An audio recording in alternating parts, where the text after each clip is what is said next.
नमस्कार दोस्तों, मैं डॉक्टर कुलदीप कुमार के सर आप सभी का बहुत बहुत स्वागत करता हूँ एक नए बिंदु के साथ और एक नई कड़ी के साथ। तो ज़्यादा बातें करेंगे नहीं, सीधा काम करेंगे क्योंकि परीक्षाएं हैं सर पर और टाइम न तो आपके पास है और न ही मेरे पास है। ठीक है ना। आज हम जो क्लास लेकर आए हैं वो है छंद की, छंद से संबंधित वस्तुनिष्ठ प्रश्न।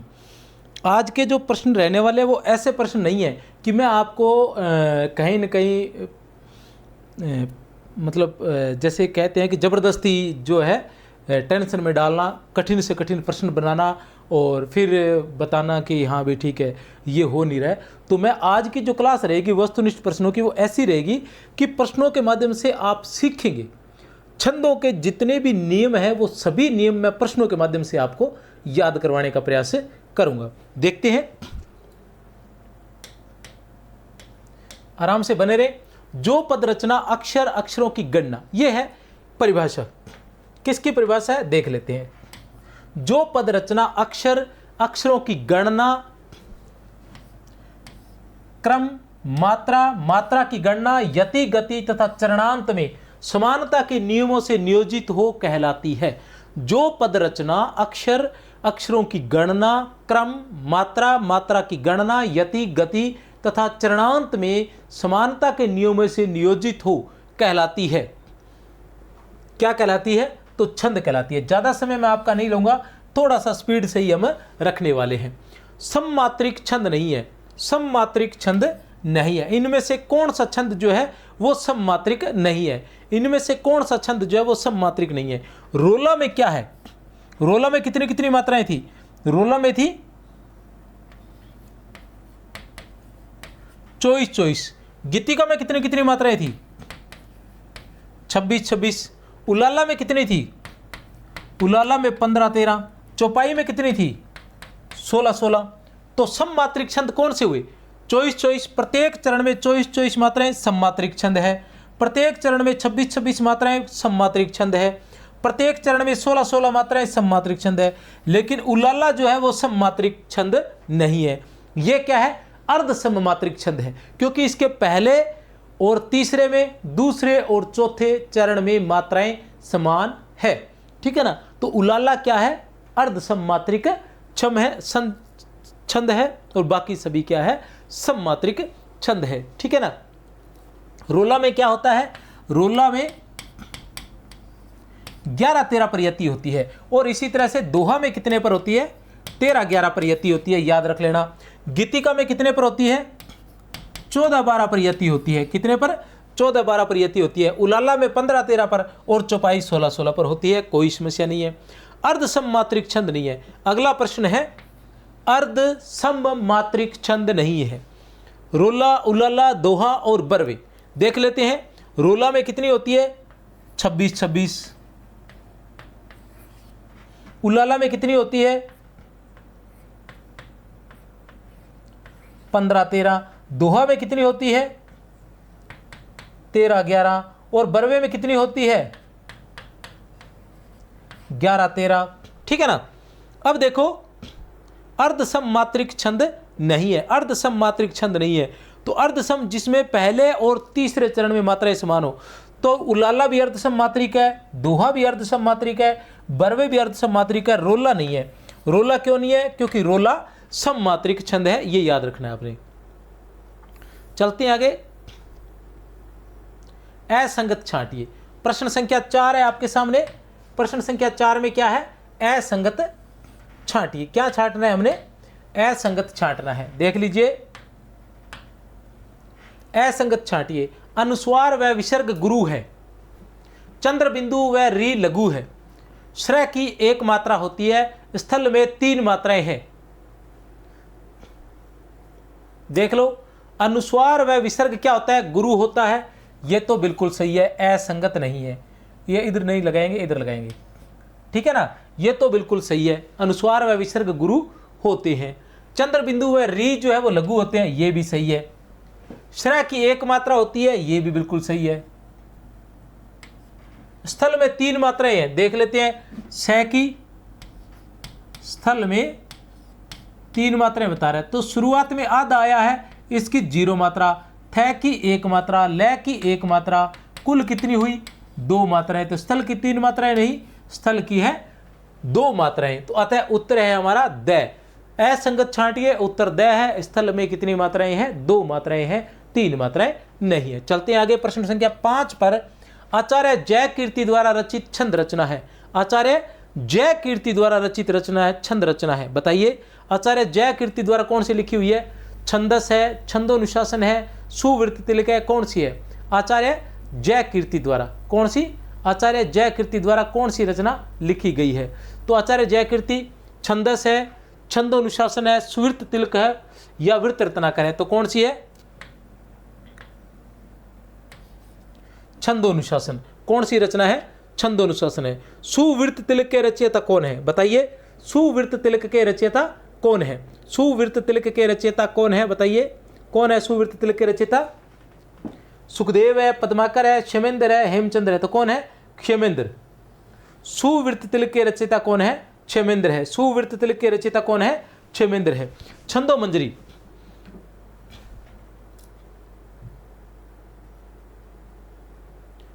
छंदोनुशासन किसकी रचना है? जय कीर्ति की है।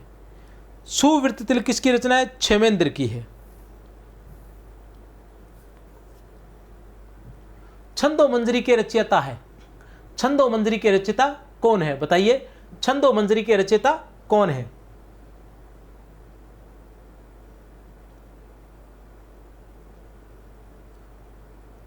कौन है छंदो मंजरी के रचयिता?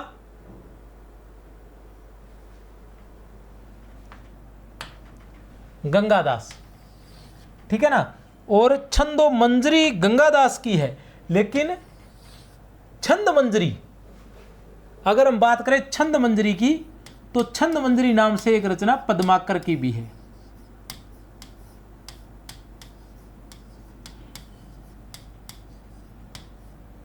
छंद मंजरी किसकी है? पद्माकर की है। छंद मंजरी जो रचना है वो किसकी है? वो पद्माकर की रचना है।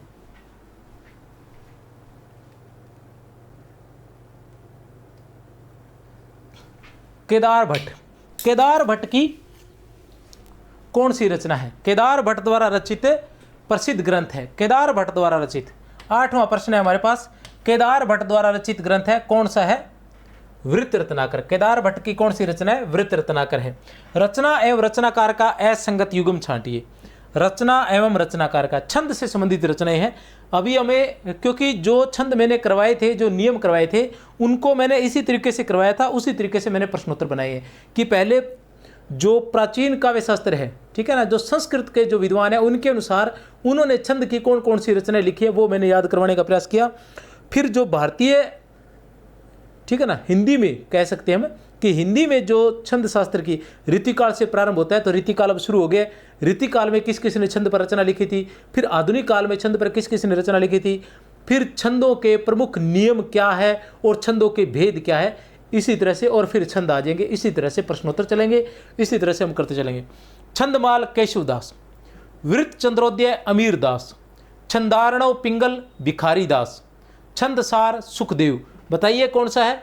रचना एवं रचनाकाल की दृष्टि से, रचना एवं रचनाकार की दृष्टि से असंगत छांटिए। रचना एवं रचनाकार की दृष्टि से, तो उत्तर है द, छंदसार। छंदसार किसकी रचना है? छंदसार मतीराम की रचना है। किसकी रचना है? छंदसार मतीराम की रचना है। छंदमाल बिल्कुल सही है, केशवदास की है, लगभग 1602 की रचना है। और छंदारणो पिंगल जो है वो भिखारी दास की रचना, बिल्कुल सही है। वृत्त चंद्रोदय जो है वो अमीर दास की है। छंदसार जो है मतीराम की है। मतीराम की रचनाओं की एक ट्रिक भी है जो आप अक्सर याद कर लेते हो, याद करवाई हुई है आपको, कि आचार्य मतीराम जिसे फूल मंजरी का रसराज कहा जाता है, आचार्य मतीराम जिसे फूल मंजरी का रसराज कहा जाता है, ने बड़े ही ललित भाव से मतीराम भोगी को अलंकार पंचाशिका का ज्ञान कराया और बताया कि वृत्त कौमुदी के स्वरूप में छंदसार, साहित्यसार और लक्षण श्रृंगार सभी आ जाते हैं। छंदसार, साहित्यसार और लक्षण, छंदसार आ गया ना, तो छंदसार किसकी रचना है? मतीराम की। ये ट्रिक जो है मैंने रीतिकाल के अंतर्गत, मतीराम आप सर्च मारेंगे चैनल पर तो आपको आपके सामने आ जाएगा। इसी प्रकार की लगातार जो क्लासें प्रश्नोत्तर से संबंधित, अभी काव्य शास्त्र प्रारंभ हो गया और काव्य शास्त्र से संबंधित क्लासें चलने वाली है सभी के सभी। तो काव्य शास्त्र से संबंधित क्लासें देखने के लिए आप लोगों को क्या करना है, चैनल को सब्सक्राइब करना है और विशेष रूप से संकुल मार्गदर्शन नाम से अपना ऐप है उसको भी आप डाउनलोड कर ले, क्योंकि उसमें भी मैं कोशिश करूंगा फ्री नोट्स वगैरह सब कुछ डालने की, जहां से आप देख सकते हो। तो चलते हैं आगे। छंद मंजरी के रचयिता है, छंद मंजरी के रचयिता है, तो छंद मंजरी की बात करें तो रचयिता है पद्माकर। छंद मंजरी के रचयिता कौन है? पद्माकर है। मैं पहले बताकर गया था कि छंद मंजरी के रचयिता कौन है? पद्माकर है। छंद मंजरी के रचयिता पद्माकर है। और छंदो मंजरी के रचयिता कौन थे? छंदो मंजरी के रचयिता गंगादास थे। छंदो मंजरी के रचयिता कौन से? गंगादास। गंगा गए गंगादास और जमुना गए जमुनादास। ठीक है जी। छंद प्रभाकर के रचयिता है, बहुत ही महत्वपूर्ण है। आधुनिक काल की ये छंद रचना है, छंद से संबंधित आधुनिक काल की रचना है, बहुत ही महत्वपूर्ण है। छंद प्रभाकर जगन्नाथ प्रसाद भानु, नारायण प्रसाद, राम नरेश त्रिपाठी, परमेश्वरानंद। तो कौन है? जगन्नाथ प्रसाद भानु। छंद प्रभाकर के रचयिता कौन है? जगन्नाथ प्रसाद भानु। पिंगल पीयूष के रचयिता कौन है? पिंगल पीयूष के रचयिता कौन है? बताइए, पिंगल पीयूष के रचयिता कौन है? और आगे है हमारे पास 13 नंबर पिंगल प्रकाश। दोनों बता दीजिए एक साथ कि पिंगल पीयूष के रचनाकार कौन है और पिंगल प्रकाश के रचनाकार कौन है। पिंगल पीयूष के रचनाकार कौन है और पिंगल प्रकाश के रचनाकार कौन है? पिंगल पीयूष की बात करता हूं मैं, पिंगल पीयूष की बात करता हूं मैं तो डॉक्टर परमानंद शास्त्री है, ठीक है ना। और पिंगल प्रकाश की बात करता हूं तो रघुवर दयाल है। क्या है? पिंगल पीयूष, पै से परमानंद और पीयूष से शास्त्री, तो परमानंद शास्त्री याद रख लेना। पिंगल पीयूष परमानंद शास्त्री, ये याद रह जाएगा। पिंगल प्रकाश की जरूरी नहीं है, बचा हुआ पिंगल प्रकाश रघुवर दयाल का हो जाएगा। पिंगल प्रकाश रघुवर दयाल का। आधुनिक हिंदी काव्य में छंद योजना के रचयिता है। आधुनिक हिंदी काव्य में छंद योजना कौन होगा? आधुनिक हिंदी काव्य में छंद योजना के रचनाकार है। आधुनिक हिंदी काव्य में छंद योजना के रचनाकार है, तो बताइए कौन है? श्री पुत्तूलाल शुक्ल है। अब देखने में बड़ा मुश्किल लगेगा, लेकिन जरूरत ही नहीं है। केशवदास का नहीं हो सकता किसी भी स्थिति में, तो फिर क्यों टेंशन लेनी। जगन्नाथ प्रसाद भानु का भी नहीं हो सकता। क्यों नहीं हो सकता? क्योंकि इनकी रचना पहले ही आ चुकी है। कौन सी है? छंद प्रभाकर है। रामनरेश त्रिपाठी भी बिल्कुल नहीं हो सकते, ठीक है ना, इनकी भी नहीं है, क्योंकि आपने इनका नाम ही नहीं पढ़ा होगा। पढ़ा होगा तो एक पद्य रचना नाम से है, शायद छंद पे लिखा है इन्होंने, और कुछ नहीं है। तो कहाँ आधुनिक हिंदी काव्य में छंद योजना? श्री पुत्तूलाल शुक्ल। कई बार हम कभी कभी क्या है, हम बर्डन नहीं लेते ना, रिलैक्स होकर अगर प्रश्नोत्तर करने की कोशिश करते हैं तो उत्तर अपने आप ही आ जाता है।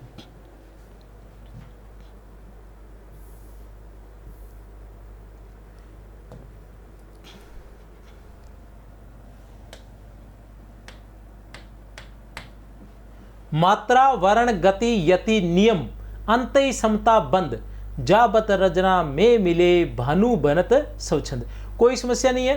किसकी है ये? उत्तर आ गया अंदर ही पद में ही, जगन्नाथ प्रसाद भानु का है। किसका? जगन्नाथ प्रसाद भानु। मात्रा वर्ण गति यति नियम अंतय, ये मतलब छंद की परिभाषा है। 16 नंबर प्रश्न है, अंग्रेजी में छंद को क्या कहते हैं? मीटर कहते हैं, वर्ष कहते हैं, एपिक कहते हैं, या ए दोनों कहते हैं। तो क्या कहते हैं? अंग्रेजी में छंद को क्या कहते हैं? अंग्रेजी में छंद को क्या कहते हैं? तो मीटर और वर्ष दोनों कहते हैं। तो उत्तर हमारा रहेगा द। किसी वर्ण के उच्चारण में जो अवधि लगती है, किसी वर्ण के उच्चारण में जो अवधि लगती है उसे क्या कहते हैं?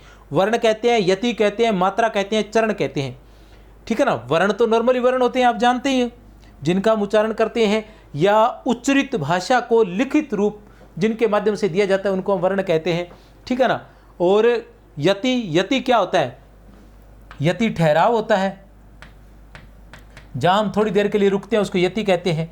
और चरण क्या होता है? एक पंक्ति जो होती है वो छंद की एक पंक्ति जो वो चरण कहलाती है, और जो समय लगता है उसको क्या कहते हैं? हम मात्रा कहते हैं। तो उत्तर है हमारा मात्रा। उत्तर क्या रहेगा हमारा? उत्तर रहेगा हमारा मात्रा, ठीक है ना। क्या रहेगा उत्तर? मात्रा। व्याकरण में मात्रा कितने प्रकार की होती है? व्याकरण में मात्रा कितने प्रकार की होती है? 1, 2, 3 या 4। 1, 2, 3 या 4। तो व्याकरण में मात्रा जो है वो कितने प्रकार की होती है? दो प्रकार की होती है। व्याकरण में मात्रा दो प्रकार की होती है। कौन कौन सी होती है दो प्रकार की मात्रा? अच्छा ये लिखा ही हुआ है, मैंने पहले करवा रखा था, चल एक बार फिर से करवा दूं, कोई बात नहीं। व्याकरण में मात्रा जो होती है वो दो प्रकार की होती है, लघु या दीर्घ। ये दो प्रकार की मात्राएं होती है, एक और दो। लघु मात्रा होती है वो ए की होती है, ई की होती है, ए, ई, उ, री, इनकी लघु मात्रा होती है। और उसके अलावा मात्रा छंद की दृष्टि से देखें तो चंद्र बिंदु, इनकी क्या होती है? इनकी लघु मात्रा होती है, अर्थात एक मात्रा होती है। कितनी होती है? एक मात्रा होती है। इनकी खुद की भी एक मात्रा होती है, और ये किसी व्यंजन में अगर लग जाते हैं तो उसकी भी एक ही मात्रा होती है। कहने से तात्पर्य ऐ से बना हुआ कै है, चाहे जय है, चाहे च है, चाहे कोई भी है। ई से बना हुआ की है, चाहे जी है, चाहे ची है, कोई भी हो, चाहे उसकी एक ही मात्रा रहेगी। दीर्घ की बात करें तो इसमें आ आता है, ई आता है, उ आता है, ए आता है, आई आता है, ओ आता है, औ आता है। रट्टा मरवा दूंगा मैं आपको, भूलोगे नहीं आप। उसके अलावा अनुस्वार आता है, और उसके अलावा विसर्ग आता है। इन सभी की क्या होती है? दो मात्राएं होती हैं। कितनी होती है? दो मात्राएं। दो मात्राओं का क्या चिन्ह है? एस होता है। ये एस वाला जो होता है ये दो मात्राओं का चिन्ह होता है। ये जिसके भी लगते हैं किसी भी व्यंजन के, जैसे मान लो प आ गया तो प के आ की मात्रा लगेगी पा, तो इसकी दो मात्रा होगी। उसी तरह ट आ गया, ट के ई की मात्रा लगेगी तो टी, इसकी भी दो मात्रा। उसी तरह त आ गया, त के ऊ की मात्रा तो तू, इसका भी दो। उसी तरह ए की मात्रा ते, तो ते की भी दो मात्राएं, ठीक है ना। और अगर आ गया त का अनुस्वार तो इसकी भी दो मात्रा। अगर प हलंत व विसर्ग आ गया तो भी इसकी दो। कहने से तात्पर्य ये जो स्वर है ये किसी के भी साथ अगर मिल जाते हैं तो उसकी भी दो मात्राएं हो जाती हैं। ये आपने याद रखना है। साथ साथ में प्रश्न संख्या 19 क्या है? प्रश्न संख्या 19, छंद में विराम या थोड़े ठहराव को क्या कहते हैं? छंद में विराम या थोड़े ठहराव को क्या कहते हैं? मात्रा कहते हैं, चरण कहते हैं, गण कहते हैं, या यति कहते हैं? तो क्या कहते हैं? यति कहते हैं। छंद में विराम या थोड़े ठहराव को क्या कहते हैं? यति कहते हैं। चलते चलते आपको बता दूं कि ये मैंने चार रख लिए हैं। पांचवा ऑप्शन भी आता है, एक पांचवा ऑप्शन भी आता है, और 10 उस पांचवें ऑप्शन को आपने अगर नहीं किया है, जैसे आपको ये उत्तर नहीं आ रहा है, मान लो 19वां प्रश्न है, इसका उत्तर आपको नहीं आ रहा है, ए बैस है द और ये है पांचवा ऑप्शन। अगर आपको इसका उत्तर नहीं आ रहा है तो आप इसको खाली छोड़ नहीं सकते, आपको यह का गोला काला करना ही पड़ेगा। यह का गोला जो है OMR सीट के अंदर वो काला करना ही पड़ेगा, ठीक है ना। जो पांचवा ऑप्शन है वो आपने जरूर भरना है। और जरूर का मतलब ये नहीं है, कई बार ऐसा ना हो कि पांचवा भी ये भी भर दिया और पांचवा भी भर दिया, तो ये गलत हो जाएगा आपका, ठीक है ना। पांचवे का मतलब जो नहीं आता है, जो आपको प्रश्न नहीं आता है, केवल उसका ही पांचवा ऑप्शन भरना है। जो प्रश्न आपको नहीं आता है केवल उसका ही पांचवा भरना है, पांचवा जरूर भरना है। क्योंकि अगर 10% से अधिक अगर आपने पांचवा ऑप्शन नहीं भरा तो आप अयोग्य घोषित हो जाएंगे। आपकी कॉपी जो है वो अयोग्य घोषित हो जाएगी, आपकी कॉपी चेक नहीं होगी, आपको कितने ही नंबर क्यों ना आए हो। 10% से तात्पर्य नॉर्मली परीक्षा में 100 प्रश्न पूछे जाते हैं, और अगर आपने कहीं 11 प्रश्न बिना पांचवा ऑप्शन भरे छोड़ दिए तो आप अयोग्य हो जाएंगे। बाकी के चाहे आपको सभी क्वेश्चन आपको आते ही थे, 100 में से आपको 85 आते थे, आपका सिलेक्शन 100% तय था, लेकिन आपने 11% जो क्वेश्चन थे वो छोड़ दिए। तो ये आपने ध्यान रखना है। पांचवें क्वेश्चन वाला, पांचवें ऑप्शन वाला क्या था उत्तर? छंद में विराम या थोड़े ठहराव को क्या कहते हैं? यति कहते हैं। उत्तर है हमारा द। उत्तर क्या है? द। छंद को पढ़ने के लिए उसमें जो लय की आवश्यकता होती है उसे कहते हैं, उसे क्या कहते हैं? छंद को पढ़ने के लिए उसमें जो लय की आवश्यकता होती है उसे क्या कहते हैं? गति कहते हैं। उसे क्या कहते हैं? गति कहते हैं। चरणांत में आने वाली एक जैसी ध्वनि या एक जैसे वर्णों की आवृत्ति को क्या कहते हैं? चरणांत में आने वाली एक जैसी ध्वनि। क्वेश्चन संख्या ये मैं इसलिए लेकर आया हूं ताकि आपको नियमों को याद करवाने के लिए। चरणांत में आने वाली एक जैसी ध्वनि या एक जैसे वर्णों की आवृत्ति को क्या कहते हैं? तुक कहते हैं। उत्तर है द, उसको तुक कहते हैं। आपको ध्यान है, यति जहां कहीं ठहरा जाता है उसको यति कहते हैं, जहां कहीं ठहरा जाता है उसको यति कहते हैं। छंद के ये 7 अंग होते हैं, ठीक है ना। गण, ठीक है ना, जहां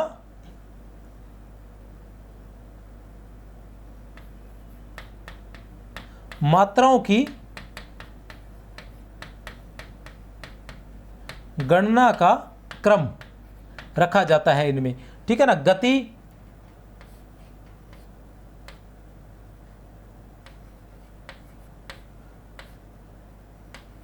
लय को, बहाव को, या ठीक है ना चलने को कह सकते हैं हम, ठीक है ना। लगातार गति बनी रहनी चाहिए, कहीं रुकना नहीं चाहिए, भी जो नियम है नियमों के अनुसार चलना चाहिए, ठीक है ना। छंद के चौथे भाग को, कविता की एक पंक्ति को क्या कहा जाता है? छंद के चौथे भाग को या कविता की एक पंक्ति को क्या कहा जाता है? तो उसको चरण कहा जाता है। चरण या फिर पाद, चरण या फिर पाद कहा जाता है। छंद शास्त्र में 3 वर्णों के समुदाय को क्या कहते हैं? छंद शास्त्र में 3 वर्णों के समुदाय को क्या कहते हैं? 3 वर्णों के समुदाय को क्या कहते हैं? गण कहते हैं। 3 वर्णों के समुदाय को गण कहते हैं। यगण में कितनी मात्राएं होती हैं? यगण में कितनी मात्राएं होती हैं? ठीक है ना, यगण में कितनी मात्राएं होती हैं? इसके लिए एक सूत्र है, वो यहां हम लिख देते हैं। य मा ता रा जय भा न से ले गा। ये माता राजभान सलगा। यह माता राजभान सलगा। यगण पूछा है तो यगण में कितनी होती है? यगण की हम बात करें तो यगण में होती है 1 2 3 और 4 5, ठीक है ना। यह माता, यगण का क्या बनेगा? यह माता, यह माता बनेगा। तो यह माता में कितनी होती है? 5 मात्राएं। तो उत्तर रहेगा हमारा द, कितनी मात्राएं? 5 मात्राएं। उत्तर रहेगा हमारा द, 5 मात्राएं। भगण में कितनी मात्राएं होती है? प्रश्न संख्या 25। तो भगण का क्या बनेगा? भगन का हमारे पास बनेगा भानस। क्या बनेगा भगन का? भानस। भानस में कितनी मात्रा होती है? 2 1 1। तो 2 और 1 3 और 1 4। तो कितनी मात्राएं होंगी? 4 मात्राएं। उत्तर हमारा रहेगा स। कितनी मात्रा होंगी? 4 मात्राएं। उसी तरह जगण में कितनी मात्राएं होंगी? तो जगण का हमारे क्या बनेगा? 26 नंबर प्रश्न। जगण का हमारे बनेगा जभान। जगण का बनेगा जय भान। जय भान में कितनी मात्राएं हैं? 1 2 और 1। कुल कितनी हुई? 1 2 3 और 4 मात्राएं। तो जगण में कितनी मात्राएं होंगी? 4 मात्राएं। उत्तर है हमारा द। मात्राओं का लघु गुरु गुरु यह क्रम किस गण में आता है? मात्राओं का लघु ISS यह क्रम किस गण में आता है? ISS किस क्रम में आता है? तो ये आता है यगण में। तो उत्तर हमारा रहेगा यगण।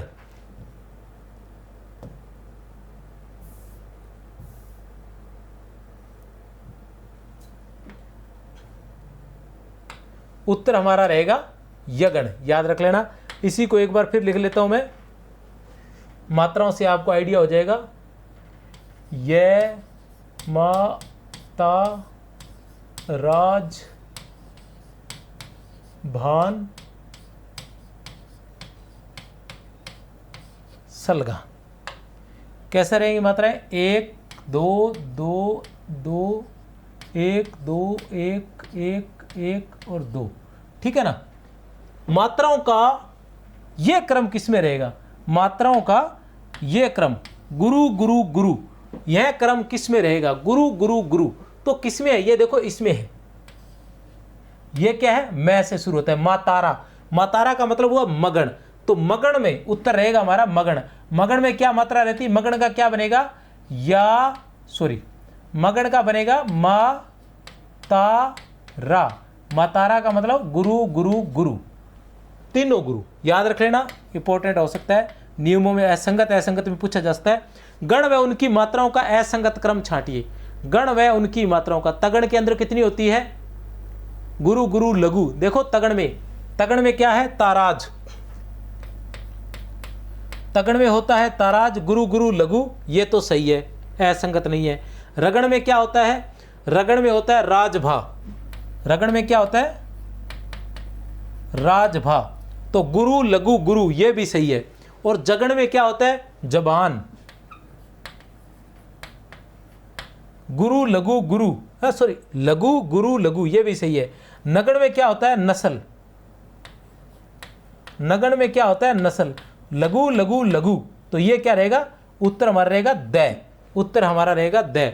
नस्ल जो होता है, नगड़ में क्या होते हैं, तीनों लघु होते हैं, नगड़ में तीनों लघु होते हैं और मगड़ में तीनों गुरु होते हैं। ये भी आप याद रख सकते हो सीधा डायरेक्ट ही कि नगड़ छोटा है इसलिए नगड़ में तीनों लघु होंगे, न के बाद मगड़ आता है, मगड़ बड़ा है इसमें तीनों गुरु होंगे, ये भी आप सीधा ही याद रख सकते हो। गण में उनकी मात्राओं का क्रम छांटिए।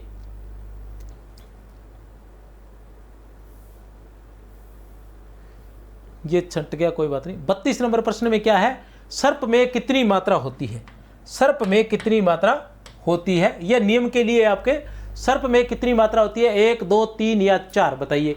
तो सर्प कैसा लिखा जाएगा, स, आधा रे और पै, तो स की कितनी मात्रा हो जाएगी, 2 मात्राएं। क्यों हो जाएंगी, क्योंकि रे किसी भी आधे वर्ण से पहले जो भी लघु वर्ण आता है वो गुरु वर्ण हो जाता है, तो स की 2 मात्राएं, रे की 0, पै की 1, कुल कितनी हो गई, 3 मात्राएं। उत्तर है हमारा स, 3 मात्राएं। प्र में कितनी मात्राएं होती है, 33 नंबर प्रश्न, तो प्र में कितनी मात्रा होती है, प्र में होती है 1 मात्रा। कैसे होगी, पै आधा और प्लस रे, ये हुआ प्र। अगर आधा वर्ण पहले आता है तो उसकी मात्रा क्या होती है, 0, और रे की कितनी हुई, 1, टोटल कितनी हुई, 1 मात्रा, कोई समस्या नहीं है। त्रय में कितनी मात्रा है, ये त्रय में कितनी मात्रा है, 1 है। कैसे है, आधा तय और प्लस रे। प्रारंभ में अगर लघु हलंत युक्त व्यंजन आता है या आधा वर्ण आता है तो उसकी 0 मात्रा होती है और बाद में आने वाले की 1 मात्रा, मतलब लघु जो मात्रा वही रहेगी, तो टोटल हुई 1 मात्रा। श्रय में कितनी मात्रा है, तो श्रय में भी वही कंडीशन है, 1 मात्रा है, श और रे। श्रय में भी ये सीधा याद रख लेना, प्र त्रय श्रय, और वैसे भी नियम के अनुसार भी ये सही बैठते हैं। दुख में कितनी मात्रा होती है, दुख में कितनी मात्रा होती है, तो दुख में होती है, विसर्ग की कितनी मात्रा होती है, 2, और ख की कितनी रहेगी, 1, टोटल कितनी होगी, 3 मात्रा, तो उत्तर रहेगा 3। कृषि में कितनी मात्रा होती है, कृषि को हम कैसे पढ़ेंगे, कृषि को क आधा, फिर आएगा री और फिर आएगा शी। अब इनमें मात्राएं देख लो भैया, चूंकि आधा वर्ण पहले आ गया है तो इसकी कोई मात्रा नहीं होगी, 0 मात्रा। री की हमेशा कितनी मात्रा होती है, 1 मात्रा, और सी की कितनी होगी, क्योंकि छोटा है लघु स्वर है, इसकी भी 1 मात्रा। कुल कितनी होगी हमारे पास, 2 मात्रा। तो उत्तर हमारा क्या रहेगा, उत्तर हमारा रहेगा 2। तो कृषि में कितनी मात्रा होगी, कृषि में 2 मात्रा होगी। कृषि में कितनी मात्रा होगी, 2 मात्राएं होगी। आप चाहे नियम पढ़ ले और चाहे ये क्वेश्चन आंसर पढ़ ले, इन क्वेश्चन आंसर पढ़ने के बाद आपका एक भी नियम बाहर नहीं जाएगा, किसी भी प्रकार का कोई भी नियम पूछ ले वो इससे बाहर नहीं जाएगा। भक्ति में कितनी मात्रा होती है, भक्ति में कितनी मात्रा होती है, भक्ति में कितनी मात्रा होती है, तो भक्ति में क्या रहेगा, भय, आधा कै और ती, तो भय की 1 मात्रा, कै की 0 मात्रा और ती की 1 मात्रा, टोटल हो गई 2 मात्राएं। तो उत्तर है बै। भक्ति में कितनी मात्रा रहेंगी, 2। मूल रूप से छंद के कितने भेद माने जाते हैं, मूल रूप से छंद के कितने भेद माने जाते हैं, तो मूल रूप से छंद के 2 भेद माने जाते हैं। कितने भेद माने जाते हैं, 2 भेद। कौन कौन से छंद के मूल रूप से 2 भेद हैं, वो है लौकिक, वैदिक छंद और लौकिक छंद। कौन कौन से हैं, वैदिक और दूसरा है लौकिक। वैदिक छंदों का प्रयोग केवल वेदों में किया गया है, ठीक है ना, और लौकिक छंद का प्रयोग संस्कृत, प्राकृत, अपभ्रंश व हिंदी साहित्य में। ठीक है ना।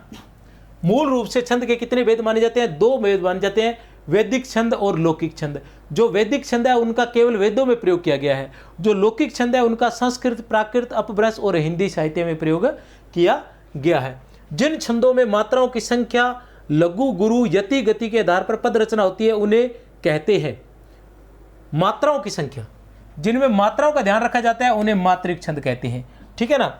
जिन छंदों में वर्णों की संख्या का ध्यान रखा जाता है उन्हें हम वर्णिक छंद कहते हैं, उन्हें हम वर्णिक छंद कहते हैं।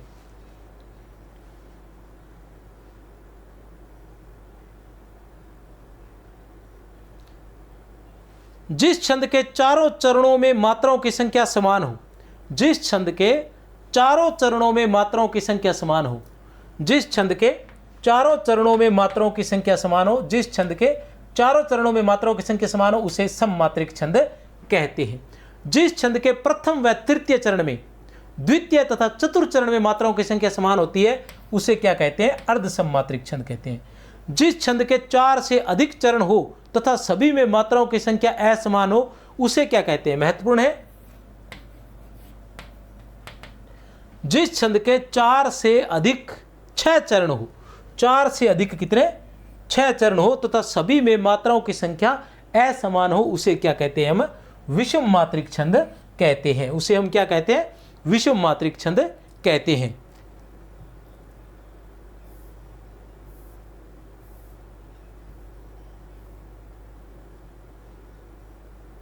अब ये एक पद आ गया है, मैं इसमें से सीधा ही आपसे पूछ लेता हूं। ठीक है ना, थोड़ा बड़ा करके आपके समझ में आ जाएगा, साथ में समझा दूंगा मैं। ठीक है ना। आपने सीधा बताना है कि जय हनुमान ज्ञान गुण सागर में जय कपीस तीन लोक उजागर उपयुक्त पद में किस छंद का प्रयोग हुआ है? किस छंद का प्रयोग हुआ है? जय की एक मात्रा, य की एक, है की एक, नू की एक, माँ की 2, न की एक मात्रा, ज्ञा की 2 मात्राएं, न की एक मात्रा, गु की एक मात्रा, अण की एक मात्रा, सा की 2 मात्रा, ग की एक मात्रा, र की एक मात्रा। ये टोटल मात्राएं होगी। अब इनको गिन लेते हैं अपने। 1 2 3 4 5 6 7 8 9 10 11 12 13 14 15 16। कितनी हो गई? 16 मात्राएं। अब नीचे आ जाते हैं। जय की एक मात्रा, य की एक मात्रा, क की एक मात्रा, पी की 2 मात्रा, स की एक मात्रा, ती की एक मात्रा, हूँ की एक मात्रा, क्योंकि हूँ भी छोटा है और ऊपर चंद्र बिंदु लगा है तो चंद्र बिंदु की क्या होती है? एक ही मात्रा होती है। लो की 2 मात्राएं, क की एक मात्रा, ऊ की एक मात्रा, जा की 2 मात्रा, ग की एक और र की एक मात्रा। कुल मात्राएं गिन लेते हैं। 1 2 3 4 5 6 7 8 9 10 11 12 13 14 15 16 16। तो 16 मात्राएं किस में होती हैं? 16 मात्राएं किस में होती है? चौपाई में होती है। किस में होती है? चौपाई में होती है। 16 मात्राएं चौपाई में होती है। तो कौन सा छंद है? चौपाई छंद है। कौन सा छंद है? उत्तर है हमारा चौपाई छंद। रोला क्यों नहीं है? क्योंकि रोला में क्या रहती है? रोला में 24 मात्राएं रहती है। रोला में कितनी रहती है? 24 रहती है और 11-13 पर यति होती है। कितने पर यति होती है? 11-13 पर यति होती है, याद रखना है।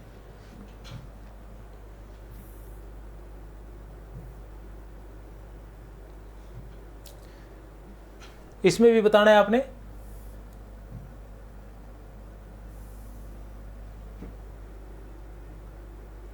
ये 3 ऑप्शन तो आपके पास आ गए।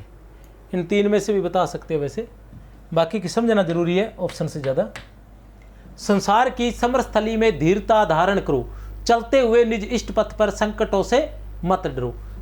स की एक मात्रा, सॉरी अनुस्वार आया तो 2 मात्राएं। क्या आया है? स पर अनुस्वार लगा है, इसका मतलब 2 मात्राएं। सा की वैसे ही 2 होती है। र की एक मात्रा, की 2 मात्रा, स की एक मात्रा, मैं की एक मात्रा, र की 2 मात्राएं। क्यों है 2 मात्राएं? वैसे तो र की 1 होनी चाहिए, ठीक है ना, लेकिन र की 2 मात्राएं क्योंकि आधा वर्ण आया है। क्या आया है? आधा से आया है। तो इस स की कितनी होगी? 0 मात्रा। थ की 1 मात्रा, ली की 2 मात्रा, मे की 2 मात्रा, धी की 2 मात्रा, र की 1, ता की 2, धा की 2 मात्रा, र की 1 मात्रा, अणय की एक मात्रा, कै की एक मात्रा और रो की 2 मात्राएं। गिन लेते हैं कितनी कितनी मात्राएं हैं और कौन सा छंद बनता है। 1 2 3 4 5 6 7 8 9 10 11 12 13 14 15 और 16, ये हो गई 16 मात्राएं। ठीक है ना। फिर आता है 1 2 3 4 5 6 7 8 9 10 11 और 12, ये हो गई 12 मात्राएं। कुल कितनी होगी 16 और 12, 16 और 12 कुल कितनी होगी 28। 28 मात्राएं किस में होती है, हरि गीतिका छंद में। किस में होती है, हरि गीतिका छंद में। 16 और 12 किस में होती है, हरि गीतिका छंद में होती है। 28 मात्राएं हरि गीतिका छंद में 28 मात्राएं होती है, ये सममात्रिक छंद है। और 16-12 पर यति भी किस में होती है, हरि गीतिका छंद में ही होती है। 16-12 पर यति किस में होती है, हरि गीतिका छंद में ही होती है। आगे वाला और देख लेते हैं। मानस मंदिर में सती, मानस मंदिर में सती पति की प्रतिमा था। 2 मात्राएं, 1 1 2 मात्राएं, क्योंकि अनुस्वार है, अनुस्वार की 2 मात्राएं होती है। दी छोटा है तो 1 मात्रा, रै की 1 मात्रा, मे की 2 मात्राएं, सै की 1 मात्रा, ती की 2 मात्राएं, पै की 1 मात्रा, ती की 1 मात्रा क्योंकि छोटा है, की 2 मात्राएं, प्रै की हमेशा 1 मात्रा होती है, ती की 1 मात्रा छोटा है, मै की 2 मात्राएं, था की 2 मात्राएं, पै की 1 मात्रा। देख लेते हैं कुल 1 2 3 4 5 6 7 8 9 10 11 12 और 13। पहले में आ गई 13। 1 2 3 4 5 6 7 8 9 10 और 11, 13 और 11 क्या है, 13 और 11। तो 13 11 किस में होती है, 13 11 होती है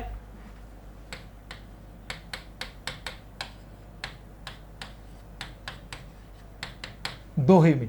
वैसे तो 13 11 कितनी होगी, 24 मात्राएं होगी कुल। 24 मात्राएं किस में होती है, 24 मात्राएं होती हैं रोला में। किस में होती है, रोला में। लेकिन रोला में क्या होता है, रोला में 11 13 पर यति होती है, इसमें 13 11 पर यति है। उसमें क्या होती है, 11 13 पर यति है, ये बात ध्यान रखनी है। तो ये आज की क्लास थी, 50 क्वेश्चन आपके। ठीक है, उम्मीद करता हूँ नियमों वगैरह के बारे में सब में आपको ध्यान चला होगा। तो मेरी तरफ से आप सभी को बहुत बहुत शुभकामनाएं। चैनल को सब्सक्राइब नहीं किया है तो कर लेना। इसी प्रकार की लगातार क्लासें आती रहेगी। मेरी तरफ से बहुत बहुत शुभकामनाएं। जय हिंद।